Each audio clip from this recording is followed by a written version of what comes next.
हाय दोस्तों, 100 classes bye R K में स्वागत है आपका। मैं सुजीत मिश्रा। आज आपको इकोनॉमिक्स की क्लास हम लोग साथ में पढ़ेंगे और समझेंगे कि इकोनॉमिक्स क्या होता है। ठीक है, तो चलिए चालू करते हैं। अर्थशास्त्र, इकोनॉमिक्स कुछ है, उसमें हम टॉपिक लेके आए हैं इकोनॉमिक्स का। तो इनको समझने के पहले हम बेसिकली समझते हैं कि अर्थशास्त्र होता क्या है, इकोनॉमिक्स क्या होती है। तो उसमें आपको नई स्लाइड में ले जाते हैं हम।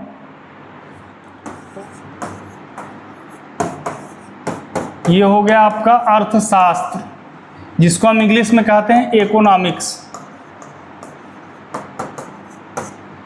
अब हम समझते हैं कि अर्थशास्त्र होता क्या है और ये कितने भागों में बांटा गया है। तो मुख्यतः अर्थशास्त्र को हम दो भागों में बांटते हैं, व्यष्टि अर्थशास्त्र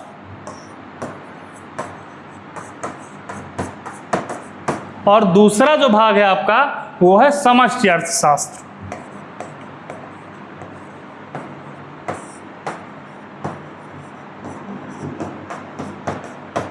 अब जो व्यष्टि अर्थशास्त्र, जिसको हम एक सूक्ष्म अर्थव्यवस्था या कि सूक्ष्म अर्थशास्त्र या कि माइक्रो इकोनॉमिक्स हम बोलते हैं, इंग्लिश में इसको माइक्रो इकोनॉमिक्स बोला जाता है। माइक्रो यानी MICRO इकोनॉमिक्स। और जो समष्टि अर्थशास्त्र होता है इसको मैक्रो इकोनॉमिक्स या में CRO बोलते हैं, मैक्रो इकोनॉमिक्स। अब देखिए, हमारे अंदर सवाल पैदा होता है कि जो अर्थशास्त्र, ठीक है अर्थशास्त्र हो गया आपका, लेकिन जो अर्थशास्त्र के अंदर दो पार्ट आ गए, व्यष्टि अर्थशास्त्र और समष्टि अर्थशास्त्र। तो ये आया कैसे, ये दिया किसने? व्यष्टि और समष्टि को एक तरह से हम ये कहते हैं कि उसकी जो खोज किसने किया। तो व्यष्टि और समष्टि अर्थशास्त्र के बारे में सर्वप्रथम जो हमें पता चलता है तो रेगनर फ्रिश, एक हमारे लेखक हुए रेगनर फ्रिश साहब, उन्होंने ही अर्थशास्त्र को मुख्यतः दो भागों में बांटा, व्यष्टि अर्थशास्त्र और समष्टि अर्थशास्त्र, माइक्रो इकोनॉमिक्स और मैक्रो इकोनॉमिक्स। अब देखिए व्यष्टि अर्थशास्त्र के अंदर क्या क्या आता है। जो व्यष्टि अर्थशास्त्र होता है उसको दूसरे भाषा में हम सूक्ष्म अर्थशास्त्र या कि सूक्ष्म अर्थव्यवस्था कहते हैं। अब देखिए, जहां नाम से स्पष्ट है सूक्ष्म यानी छोटा, तो जब हम सूक्ष्म की बात करते हैं तो किसी व्यक्तिगत इकाई की बात करते हैं, व्यक्ति विशेष की बात करते हैं। जैसे व्यक्तिगत इकाई में आ गया किसी व्यक्ति, उपभोक्ता, मान लीजिए कोई एक वस्तु हो गई, एक फर्म हो गया जो एक ही व्यक्ति द्वारा संचालित हो, उसमें एक ही व्यक्ति शामिल हो, उसी को हम व्यष्टि अर्थशास्त्र के अंतर्गत रखेंगे। जो व्यक्ति विशेष को ही, मतलब एक तरह से आप कह सकते हैं जो व्यक्ति विशेष को एक तरह से क्वालिफाई करे, जो उसकी विशेषताएं बताएं, व्यक्तिगत विशेषताएं। जैसे एक व्यक्ति, एक उपभोक्ता, एक फर्म, ये जो होता है जैसे पूंजी व्यक्तिगत रूप से जो लगाई जाती है, इन सारी चीजों को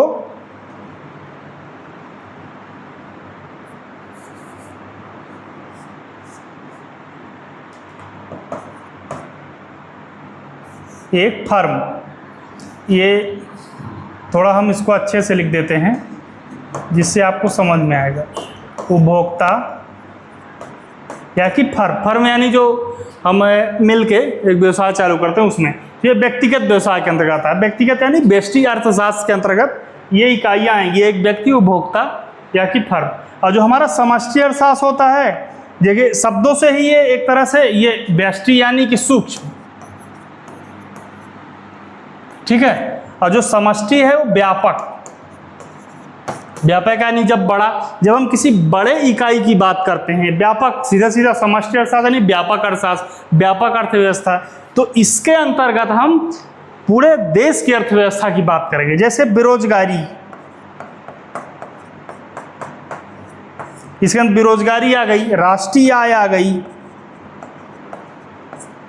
अनएम्प्लॉयमेंट आ गया, ये नेशनल इनकम, सारी चीज़ें जो एक हमें समाज, एक राष्ट्र की भावना जो नेशनल लेवल पे, तो समष्टि अर्थशास्त्र के अंतर्गत आएगा।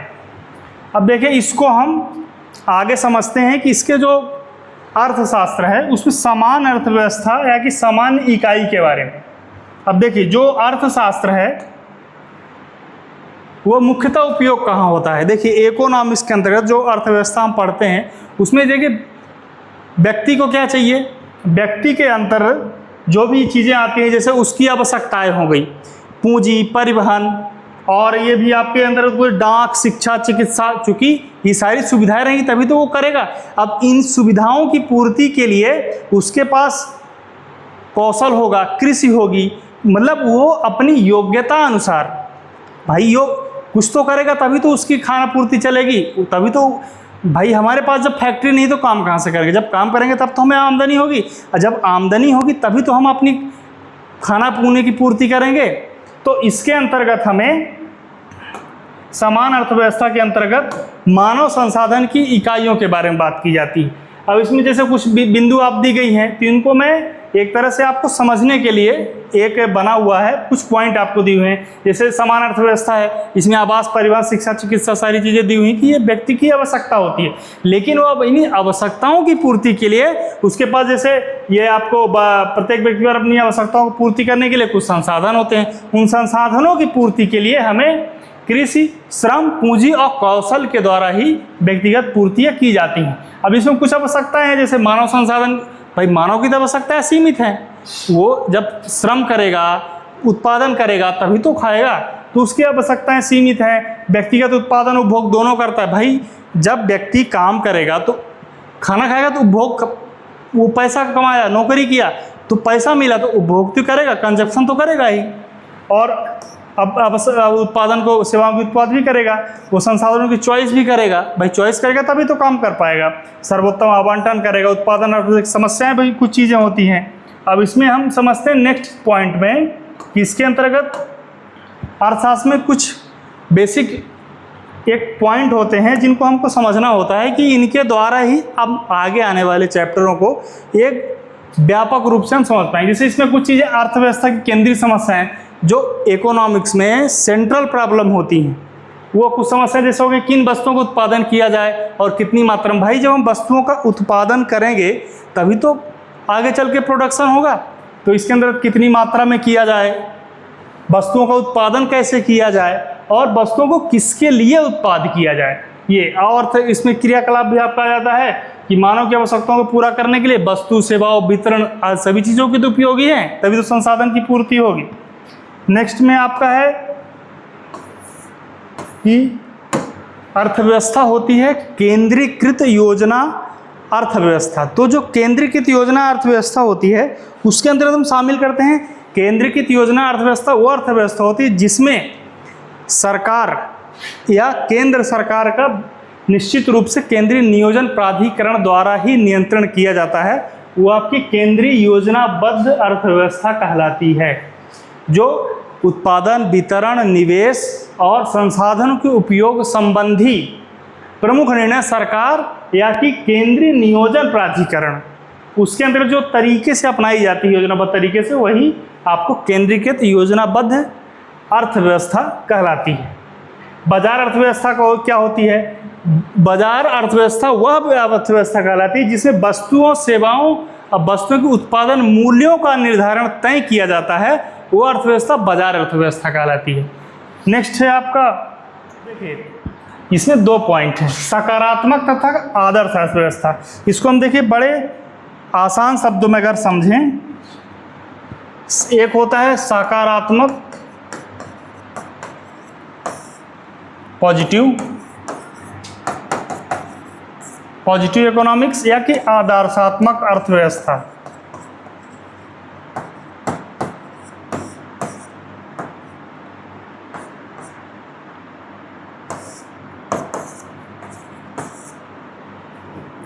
एक आपका सकारात्मक हो गया, एक आदर्शात्मक अर्थव्यवस्था। आदर्शमता आप नॉर्मेटिव बोल सकते हैं इंग्लिश में इसको, सकारात्मक को पॉजिटिव अर्थव्यवस्था। अब देखिए सकारात्मक अर्थव्यवस्था और आदर्शात्मक अर्थव्यवस्था होती क्या है। देखिए समान शब्दों में कहें तो सकारात्मक अर्थव्यवस्था, जैसे हम किसी इकाई की बात करते हैं कि मान लीजिए किसी देश में डाटा की बात करें, किसी भारतवर्ष में जैसे मान लीजिए कि असाक्षरता दर, जो इलिटरेसी रेट है, जो इलिटरेट नहीं, जो पढ़े लिखे नहीं हैं, तो भारत में मान लीजिए असाक्षरता इलिटरेट जो है वो दर है 12% या 14%। 14% हम मान लेते हैं कि भारत में असाक्षरता दर 12% है। तो जो सकारात्मक अर्थव्यवस्था, पॉजिटिव इकोनॉमिक्स है, वो ये एक डाटा, निश्चित डाटा बताती है कि ये रियल में डाटा कितना है, जैसे कि उसमें बेरोजगारी कितनी है या कि साक्षरता कितनी है, असाक्षरता कितनी है। तो एक डाटा के रूप में हम पॉजिटिव इकोनॉमिक्स के रूप में लाते हैं, जैसे कि बेरोजगारी दर।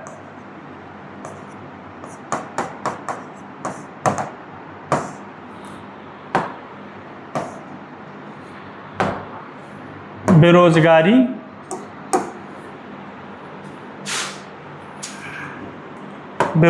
दर, मान लीजिए जैसे बेरोजगारी दर 7% है, तो ये एक डाटा बताती है, निश्चित डाटा कि इतने परसेंट से इतने परसेंट है, एक डाटा है। लेकिन जो आदर्शात्मक अर्थव्यवस्था है, वो नॉर्मेटिव इकोनॉमिक्स, उसके अंतर्गत ये निर्णय निश्चित किया जाता है कि जो, जैसे मान लीजिए कि बेरोजगारी है, जैसे मान लीजिए कि असाक्षरता है, तो उसकी पूर्ति कैसे की जाए, उसको दूर कैसे किया जाए, एक सलूशन। जैसे हम कोई चीज़ पढ़ रहे हैं तो हमारे पास दिमाग में तो सलूशन होता नहीं, उसको हम सॉल्व करते हैं, उसको लगाते हैं, उसको दिमाग में बाई फार्मूला के द्वारा ही तो सलूशन हम सॉल्व, किसी मैथ का सवाल है तो बाई फार्मूला तो सॉल्व करेंगे। तो जो आदर्शात्मक अर्थव्यवस्था है वो एक सलूशन देती है, एक तरह से कहें निर्णय देती है। तो जो आदर्शात्मक अर्थव्यवस्था है वो निर्णय देने का काम करती है, निर्णय यानी डिसीजन। इस आदर्शात्मक अर्थव्यवस्था में हम ये समझते हैं उसको दूर कैसे किया जाए, उसके बारे में सोचा जाता है। ठीक है, नेक्स्ट पे हम इसमें देखते हैं। अब देखिए, जो व्यष्टि अर्थ और समष्टि के बारे में अभी मैंने बात किया पीछे पॉइंट में, आपको हम दिखाते हैं इसमें, ये व्यष्टि और ये समष्टि अर्थशास्त्र जो भी ये पढ़ाया गया सुबह शुरू में आपको कि व्यष्टि माइक्रो इकोनॉमिक सूक्ष्म अर्थव्यवस्था, समष्टि व्यापक अर्थव्यवस्था, वो ये स्लाइड आपको इस स्लाइड में देखने को मिलेगा व्यष्टि और समष्टि के बारे में, कि व्यष्टि अर्थशास्त्र जो है व्यक्तिगत आर्थिक है, जैसे उपभोक्ता, उत्पादक, फर्म तथा उद्योग के व्यवहार का अध्ययन किया जाता है। समष्टि में आपकी शाखा संपूर्ण अर्थव्यवस्था, राष्ट्रीय आय, रोजगार, मुद्रास्फीति, या सारी चीज़ों का। व्यष्टि अर्थशास्त्र वस्तु की कीमत का निर्धारण करता है, समष्टि अर्थशास्त्र राष्ट्रीय आय का अध्ययन करता है। तो देखिए, व्यष्टि और समष्टि अर्थशास्त्र जो है एक शुरुआती चैप्टर है, इन्हीं के द्वारा पूरा अर्थशास्त्र जो है संलग्न है। इन्हीं का जो व्यापक है, व्यापक आगे कहने का मतलब जो इनका विस्तारण है, आगे आने वाले चैप्टरों में आपको इनका बहुत अच्छे तरीके से और बहुत सरलता पूर्वक समझाया जाएगा। व्यष्टि समष्टि की जो विशेषताएं हैं, व्यष्टि समष्टि के जो लक्षण हैं, उसके आगे जो भी चैप्टर होंगे उसको बहुत ही अच्छे, बहुत ही सरलता पूर्वक आपको समझाया जाएगा। हम उसको पढ़ेंगे नेक्स्ट चैप्टर में। अभी हमने जो पढ़े हैं अर्थशास्त्र के बारे में, व्यष्टि और समष्टि के बारे में, उसमें कुछ हम रिवाइज थोड़ा पीछे जाके कर लेते हैं। कुछ पॉइंट हैं उसमें जो हमें समझना बहुत ज़रूरी है। तो उन पॉइंटों को समझने के लिए हमें एक नई स्लाइड में जाना है। तो सबसे पहले हम इसमें कुछ, जैसे आपके में आता है या आप समझते होंगे कि उत्पादन क्या होता है, उपभोक्ता क्या होता है, उत्पादन हो गया, उपभोक्ता हो गया, विनिमय हो गया। ये छोटे छोटे पॉइंट होते हैं जिन्हें हमें समझना होता है कि होते क्या है वास्तव में, क्योंकि जो हम आगे चैप्टर पढ़ने जा रहे हैं सीमांत उत्पादन संभावना या कि सीमांत उत्पादन वक्र, उसमें ये बहुत ही महत्वपूर्ण चैप्टर है जिसको इससे समझने की बहुत ज़्यादा ज़रूरत है। देखिए, उपभोक्ता क्या है। व्यष्टि अर्थशास्त्र में उपभोक्ता एक इकाई के रूप में माना गया है। तो उपभोक्ता जो है किसी भी, जैसे मान लीजिए कि राम और श्याम है, वो किसी भी चीज़ का कोई सामान खरीदते हैं। वो मान लीजिए राम और श्याम ने एक वस्तु खरीदी, उस वस्तु को जो उन्होंने खरीदा, तो कौन खरीद रहा है? राम और श्याम। तो राम और श्याम कौन हुए? उपभोक्ता। तो राम जो है अब प्लस श्याम, ये हो गए उपभोक्ता, क्योंकि कोई वस्तु खरीद रहे हैं। अब राम और श्याम ने जो वस्तु खरीदी, राम और श्याम क्या है कि एक टेलरिंग शॉप का काम करते हैं, जो उनकी दुकान है वो टेलरिंग शॉप की है। तो राम श्याम ने एक दुकान से क्या खरीदा? कपड़ा। राम श्याम ने एक दुकान से कपड़ा खरीदा, नॉर्मल सा कपड़ा, और फिर उसको उन्होंने काट के सिलाई किया, यानी बुनाई किया। कपड़े को काट के सिलाई बुनाई करके उसको एक शर्ट बना दी। तो जो शर्ट बना,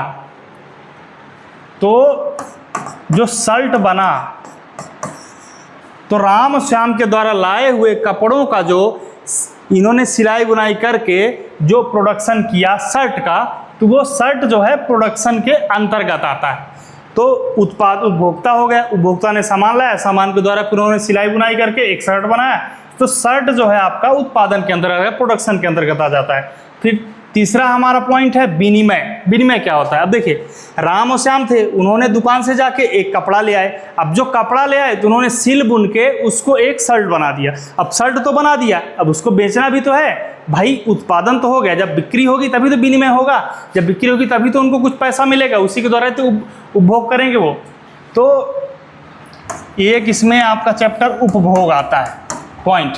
तो विनिमय जो है, तो राम और श्याम ने शर्ट बनाया, शर्ट बनाने के दोनों उसके विनिमय किया, एक्सचेंज, क्रय विक्रय। एक्सचेंज के अंदर क्रय और विक्रय आता है। उन्होंने फिर इस शर्ट को बेचा, तो ये हो गया उत्पादन। उत्पादन से विनिमय आया। और उपभोग क्या होता है कि जो शर्ट बेचा उससे जो पैसा मिला, उससे जो उस पैसे से जो आमदनी हुई, आमदनी से उन्होंने जो अपने खर्च के लिए लगाया, वो उपभोग होता है। तो अब हम समझते हैं ये जो छोटे छोटे पॉइंट थे, इसके बाद हम समझते हैं सीधे आपका सीमांत उत्पादन पॉसिबिलिटी कर्व। अब इसको हम देखिए नई स्लाइड में जाके बहुत अच्छे से समझते हैं कि सीमांत उत्पादन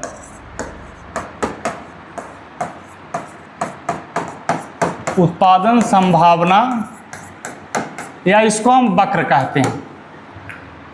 देखिए इसका इंग्लिश में अगर समझें, प्रोडक्शन पॉसिबिलिटी,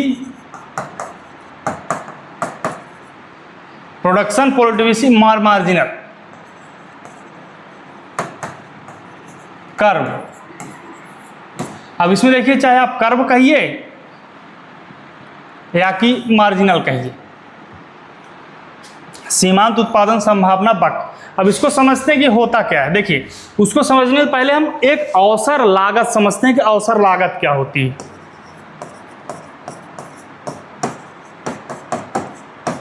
अवसर आपको सबको पता है, अवसर यानी एक तरह से हमारा जो अपॉर्चुनिटी होती है, और लागत यानी कास्ट। अपॉर्चुनिटी या कि आप कह सकते हैं कि मौका, जो हमें हमारे जीवन में सबको मिलता है कुछ ना कुछ करने का। तो अवसर लागत, देखिए इसको हम एक एग्जाम्पल से समझते हैं कि अवसर लागत क्या होती है। जैसे हम मार्केट जाते हैं कोई सामान लाने, घर से मम्मी ने बोला कि आप जो है 80 रुपये में आधा किलो केला और आधा किलो सेव लेके आइए। ठीक है, 80 रुपये घर से मिला, हमें बोला गया कि आधा किलो सेव और आधा किलो केला लेके आइए। अब देखिए, जब हम मार्केट में गए तो वहाँ पता चल रहा है कि 40 रुपये केला मिल रहा था, वही केला जो है 60 रुपये किलो में मिल रहा है, सॉरी 80 रुपये किलो में मिल रहा है। ठीक है, केला दर्जन में 80 रुपये में मिल रहा था, और जो सेव था वो आपको मिल रहा था 120 रुपये दर्जन में। अब मुझे पैसा 80 रुपये ही मिला था, तो इसको जो है हमने फिर क्या किया, केले को कम करके, केला हमने ले लिया 40 रुपये का, और सेव जो है चूँकि मांग बढ़ गई, हमारे पास 80 रुपये है, तो फिर सेव जो है मैंने 1 पाव लिया। अब ज़रूरत मुझे आधा किलो की थी, लेकिन मुझे सेव 1 पाव लेना इसलिए पड़ा क्योंकि मेरे पास साधन जो है सीमित हैं। सीमित का मीन मेरे पास 80 रुपये ही हैं। अब 80 रुपये में हम बराबर तो ले नहीं सकते, एक जगह अगर हम ज़्यादा ले रहे हैं तो एक जगह मुझे कमी करनी पड़ेगी। भाई एक जगह कर हम समझते हैं कि ज़रूरत ज़्यादा है तो एक जगह हमें कमी करनी पड़ेगी। जैसे मुझे सेव की कमी कर दीजिए या कि आप केले में कर दीजिए, भाई सीमित साधन, इस वजह से मुझे ज़रूरत को थोड़ा सा सीमित करना पड़ता है, लिमिट करना पड़ता है। यही हमारा सीमांत उत्पादन वक्र संभावना होती है कि हम चीज़ों को एक तरह से घटाते हैं, एक तरह से बढ़ाते हैं। इसको हम एक आपके सीमांत उत्पादन वक्र को फॉर्मेट में समझते हैं कि ये वास्तव में होता क्या है। सीमांत उत्पादन वक्र, जैसे मान लीजिए ये संभावना हो गई, पॉसिबिलिटी, और अनाज इकाई में है और कपास इकाई में है, ठीक है। अब मान लीजिए ये जो है 0%, वो अनाज जो है 0% उगाता है, तो उसके पास कपास जो है 10% की मात्रा में, उसका जो 10 इकाई होगा तो कपास 10, मतलब कि एक तरफ हम जो कमी कर रहे हैं इधर अनाज में, तो कपास मुझे 10 गुना मिलेगा, ठीक है। लेकिन अगर हम अनाज को 1 इकाई अगर बढ़ा दे रहे हैं तो कपास जो है 1 इकाई कम हो जाएगा, क्योंकि हमारे पास साधन सीमित हैं, तो उपभोग जो है सीमित करना पड़ेगा। अनाज अगर हम 2 इकाई बढ़ा रहे हैं तो हमारे पास कपास जो है 7 इकाई हो जाता है, 2 इकाई और कम हो जाता है। अनाज 3 इकाई बढ़ाते हैं तो कपास 4 इकाई कम हो जाता है। अनाज 4 इकाई बढ़ाते हैं तो कपास और कम हो जाता है, 0। इसको हम अब सीमांत उत्पादन वक्र में समझते हैं कि सीमांत उत्पादन वक्र में उसको कैसे समझा जाता है। ये हो गया आपका, देखिए ये तो 0.0 ही रहेगा। अनाज जो है आपका y हो जाएगा, सॉरी, अनाज आपका x हो जाएगा, कपास आपका y हो जाएगा। तो ये आपका कपास हो गया, ये आपका अनाज हो गया। तो कपास आपका हो गया y और अनाज हो गया आपका x। तो हम इसमें काउंटिंग कर लेते हैं वक्र में, 3 4 5 6 7 8 9 10, क्योंकि 10 इसमें खपत में दिया हुआ कपास का।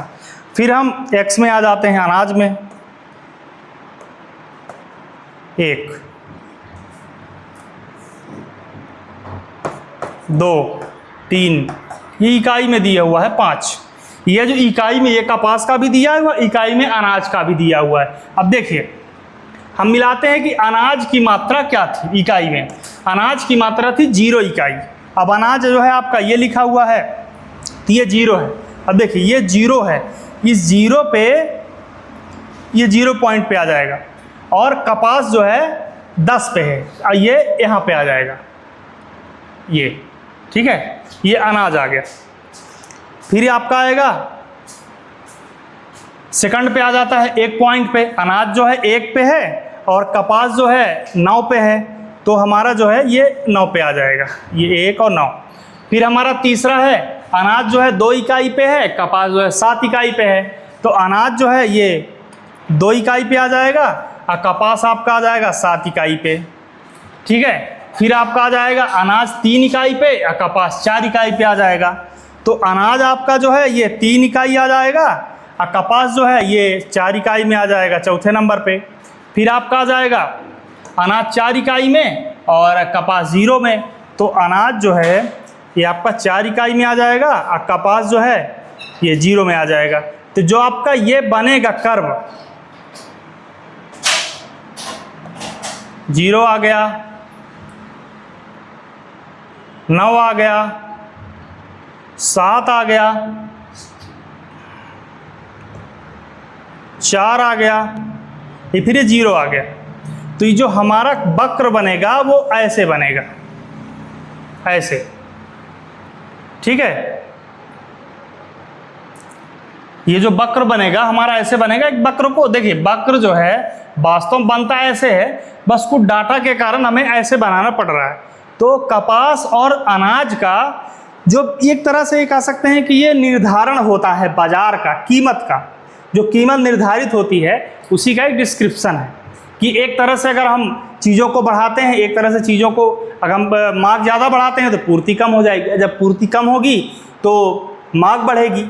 भाई जब हम चीज़ों का उपयोग ज़्यादा बढ़ाएंगे तो कहीं ना कहीं से डिमांड तो बढ़ेगी, ठीक है। डिमांड बढ़ेगी तो पूर्ति कम होगी, जब पूर्ति कम होगी तो चीज़ें महंगी हो जाएंगी। तो महंगाई का जो है यही मेन टर्म होता है, ठीक है। इसको आगे समझते हैं हम।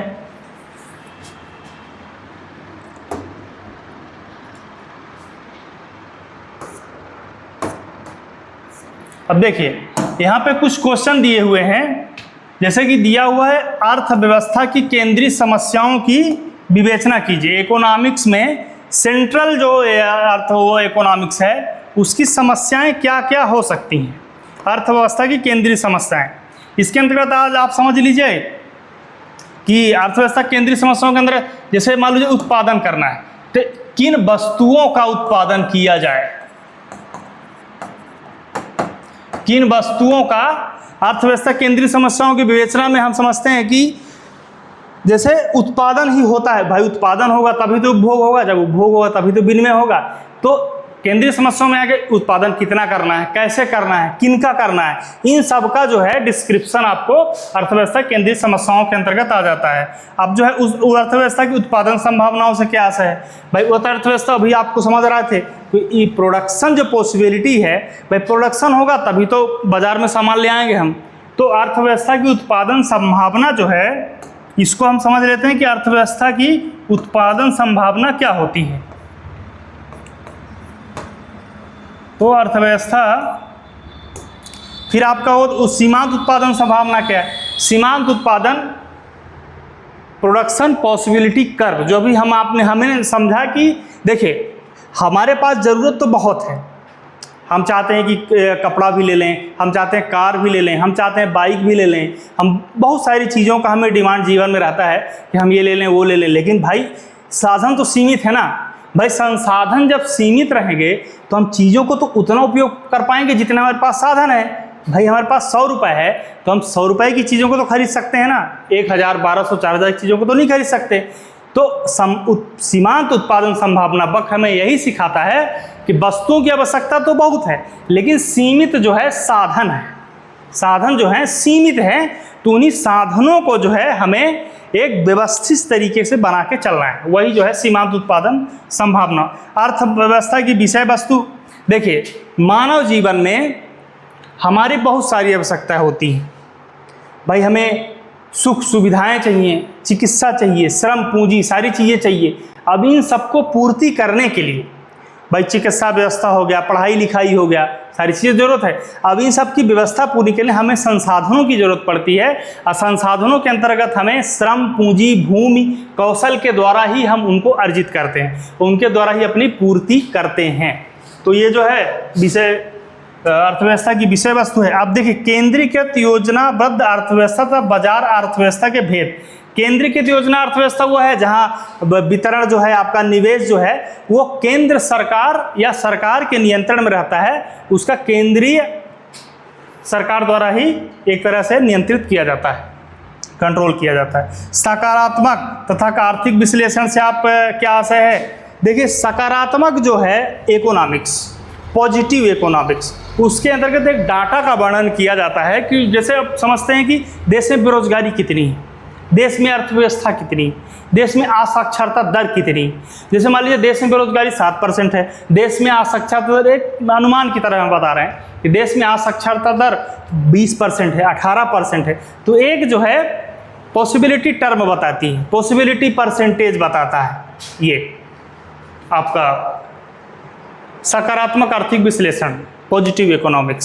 सेकंड है आपका आदर्शात्मक आर्थिक विश्लेषण जो नॉर्मेटिव इकोनॉमिक्स है। नॉर्मेटिव इकोनॉमिक्स हमें ये बताता है कि जो डाटा है, जैसे मान लीजिए देश में बेरोजगारी दर 7% है, देश में असाक्षरता दर इलिटरेटी रेट 18% है, 12% है, तो उनको हमें कैसे दूर किया जाए, हमें जो है बेरोजगारी कैसे दूर की जाए, उसका जो एक समझने का जो व्यू पॉइंट होता है, तो उस समझने का जो आपका पॉइंट है वो आदर्शात्मक अर्थशास्त्र के अंदर समझते हैं कि उसको दूर कैसे किया जाए, उसको निर्णय कैसे लिए जाए जिससे बेरोजगारी को दूर किया जाए, इलिटरेसी दर को दूर किया जाए।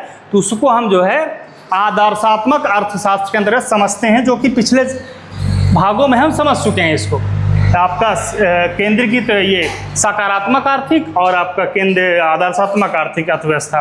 फिर है व्यष्टि तथा समष्टि अर्थशास्त्र। देखिए अभी हमने पढ़ा है थोड़े समय पहले कि व्यष्टि समष्टि अर्थशास्त्र होता क्या।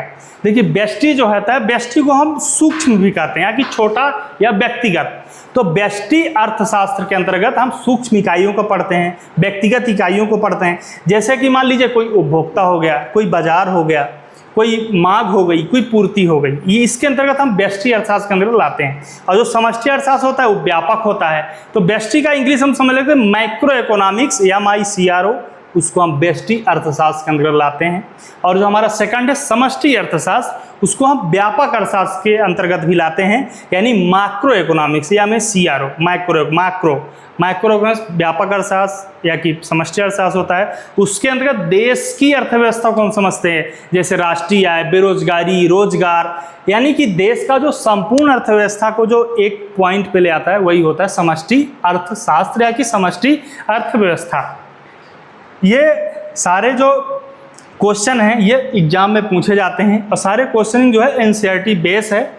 जो ये आपको समझाया गया है प्रोडक्शन पॉसिबिलिटी कर्व, इसको जो है आप इसको अच्छे से समझ लीजिएगा एक बार, और अगर कोई डाउट आपको लगता है तो इसको आप पूछ सकते हैं, क्योंकि ये बहुत ही महत्वपूर्ण आने वाले समय में इसका बहुत ही इम्पोर्टेंट रहेगा आपके चैप्टरों में। अनाज कपास, ये तो देखिए एक डाटा है, हमने जो अनाज कपास बताया एक डाटा होता है, इसके द्वारा हम कितना साधारण तरीके से हम आपको समझा सकते हैं वो है।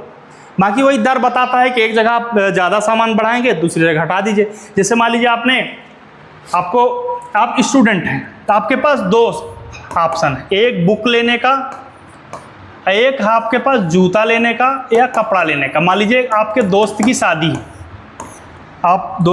है, आपके, अब आपको क्या ज़रूरत है, जूता की और कपड़ा की, लेकिन आप एक स्टूडेंट भी हैं, आपके पास जो है पैसा सीमित है। मान लीजिए आपके पास 1000 रुपये है, तो 1000 रुपये में चाहे आप कपड़ा ले लीजिए चाहे बुक ले लीजिए। तो कहने का मेरे अर्थ ये है कि आपको एक चीज़ का अगर उपभोग करना है तो एक चीज़ का त्याग ही करना पड़ेगा, अन्यथा आप सफल नहीं हो सकते, आप चीज़ों को नहीं समझ सकते। तो जो हमारा उत्पादन संभावना वक्र है हमें यही समझाता है कि एक चीज़ का उत्पादन, एक चीज़ का उपभोग आप कर रहे हैं तो दूसरी चीज़ का आपको त्याग करना ही पड़ेगा, चूँकि साधन सीमित हैं। असाधन सीमित होने की वजह से उत्पादन तो सीमित ही होगा, भाई साधन सीमित है तो उत्पादन सीमित होगा, जब उत्पादन सीमित होगा तो उपभोग भी सीमित करना पड़ेगा। इसलिए हमें एक चीज़ को अपना के दूसरी चीज़ का त्याग ही करना पड़ेगा। यही होता है उत्पादन संभावना वक्र या कि उत्पादन संभावना। आपको क्लास कैसी लगी ज़रूर बताइएगा। धन्यवाद दोस्तों। नेक्स्ट चैप्टर में, तब तक के लिए धन्यवाद। कैसे लगी क्लास ये भी बताइएगा आप।